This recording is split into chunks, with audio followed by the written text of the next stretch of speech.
Hello et bienvenue à toi dans ce nouvel épisode de podcast. Aujourd'hui, je voudrais te parler de Human Design et des enfants. Pourquoi ? Tout simplement parce qu'en fait, l'autre jour, j'étais avec des amis et elles m'ont demandé « Mais est-ce qu'on peut faire le Human Design d'un enfant ?» Et j'ai trouvé cette question hyper intéressante parce que en fait, c'est une question qu'on me pose très régulièrement. C'est vrai que quand on parle de développement personnel, de connaissance de soi, etc., on a tendance à penser que c'est réservé, entre guillemets, aux adultes. Et donc cette question de savoir si c'est possible de faire le Human Design d'un enfant est hyper pertinente. La réponse est claire, c'est oui. Évidemment, on peut faire le Human Design d'un enfant. Au contraire, c'est hyper intéressant. Moi, j'adore faire le schéma d'un enfant parce qu'on vient vraiment, en ce qui me concerne, je viens vraiment aider le parent à comprendre son enfant, à savoir son mode de fonctionnement et à l'aider un peu dans l'apprentissage de la vie pour son enfant, pour qu'il vive vraiment en étant lui-même. Et c'est vrai qu'on dit toujours, est-ce que ce serait pas bien si on était né avec un mode d'emploi dans la vie, avec un manuel d'utilisation, etc. Et en fait, c'est ça le Human Design. Pour un parent, c'est hyper intéressant de savoir le mode de fonctionnement de son enfant, de savoir si il a le plexus solaire de défini ou pas, s'il va capter et refléter les émotions de ses parents ou pas, s'il a plutôt la racine définie et auquel cas ça pourrait être vraiment un enfant à faire les choses au dernier moment, ou alors s'il n'a pas la racine de définie, il saura peut-être pas très très bien gérer les coups de stress ou le stress d'une façon générale. Et c'est vrai que pour un parent, c'est hyper intéressant de savoir ce genre de choses. C'est vrai que quand j'ai été formée au Human Design, évidemment, les premiers cobayes, ça a été les personnes autour de moi, et notamment ma famille. Et quand du coup j'ai un peu, entre guillemets, initié ma mère au Human Design, à son Human Design, à son mode de fonctionnement, à mon mode de fonctionnement et le fonctionnement de mon frère, elle m'a dit, mais purée, si j'avais su ça étant jeune maman, je t'aurais pas du tout élevée de cette façon-là. Avec ma mère, on n'est pas du tout du même type énergétique. C'est un générateur 4-6 à autorité émotionnelle. Et moi, je suis projecteur 5-1 à autorité splénique. Autant vous dire que question énergie et émotion, prise de décision, on ne fonctionne pas du tout de la même façon. Alors qu'avec mon frère, qui lui est manifesting generator 2-5 à autorité émotionnelle, forcément, elle nous a élevés de la même façon. Et pourtant, pour moi, pas que ça a été plus compliqué, elle m'a très bien éduquée, il n'y a pas de souci.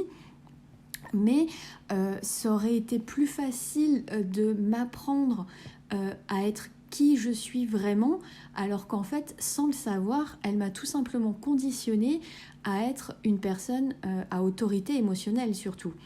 Et moi, quand du coup j'ai su mon Human Design, il a d'abord fallu que je me déconditionne de cette façon de prendre des décisions pour ensuite revenir à ma propre autorité splénique. Encore aujourd'hui, au bout de 4 ans, c'est pas toujours évident. Faut dire que l'autorité splénique, de base, elle n'est pas vraiment évidente, c'est très subtil, donc c'est pas toujours facile de l'entendre. Et donc pour revenir aux enfants quand même, c'est là où c'est hyper intéressant.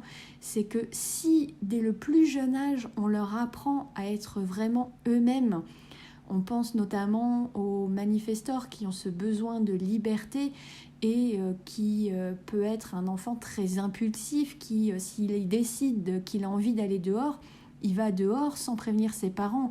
Ça peut être assez angoissant parfois pour des parents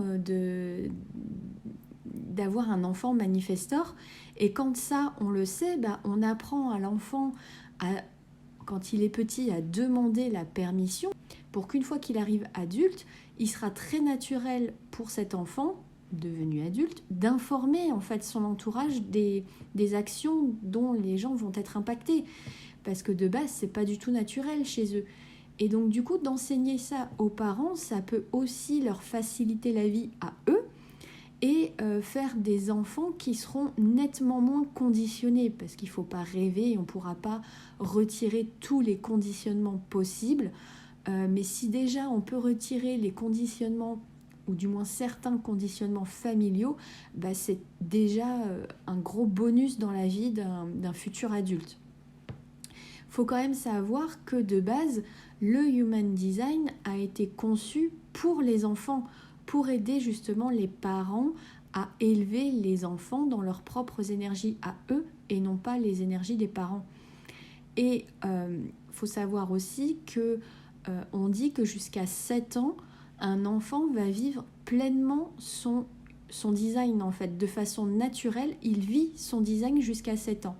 Et à partir de 7 ans, arrivent les conditionnements familiaux, sociétaux, etc., qui viennent des fois un peu court-circuiter leur façon naturelle de vivre et du coup peut les empêcher par la suite de grandir et d'évoluer en étant eux-mêmes.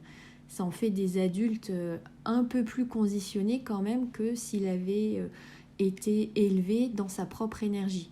C'est pour ça que moi, c'est vrai que j'adore faire un manuel pour un enfant, parce que je vois le parent, quand je lui donne le manuel de son enfant, il me dit en général, c'est surtout des mamans, faut pas faire une généralité, mais c'est principalement des mamans qui me le demandent.